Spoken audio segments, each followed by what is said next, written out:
વર્ષ 2008માં ₹1.5 લાખની લાંચ લેનાર આરોપી કૌશિક પરમાર વિરુદ્ધ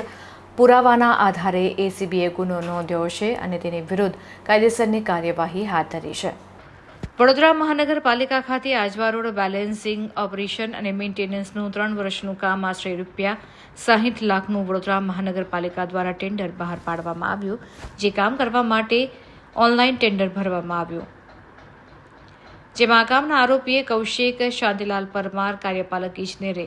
સાહેદનો સંપર્ક કરી તમારું ટેન્ડર મંજૂર થયેલું છે, તેના 5% પ્રમાણે ₹3 લાખની માંગણી કરવામાં આવી, જેમાં સાહેદે અગાઉ ₹1,50,000 આ કામના આરોપીને આપ્યા હતા, પરંતુ સાહેદનું કામ ન થતાં સાહેદે આ કામના આરોપીનો સંપર્ક કરતા આરોપીએ સાહેદને જણાવ્યું કે બાકીના ₹1,50,000 આપી દો, જેનું રેકોર્ડિંગ સાહેદે કરી લીધું. જે લાંચ સાહેદ આરોપીને આપવા માંગતો ન હોય, તારીખ 20/11/2018 રોજ વડોદરા શહેર એસીબીમાં આ બાબતની ફરિયાદ આપી હતી. તારીખ 21/11/2018 રોજ 2 સરકારી પંચો સાથે આરોપી વિરુદ્ધ ટ્રેપિંગ અધિકારીએ છટકું ગોઠવતા આરોપીએ લાંચની રકમ સ્વીકારી નહીં અને છટકું નિષ્ફળ જાહેર કરવામાં આવ્યું, જેની તપાસ માંગતા તપાસ દરમિયાન સાહેદ અને આરોપી વચ્ચે થયેલ વાતચીતના રેકોર્ડિંગનો ટેમ્પરિંગ સર્ટિફિકેટ આવતા આરોપીએ સાહેદ પાસે ₹1,50,000ની લાંચની માંગણી કરેલ હોવાનું વૈજ્ઞાનિક ઢબે સાબિત થયું,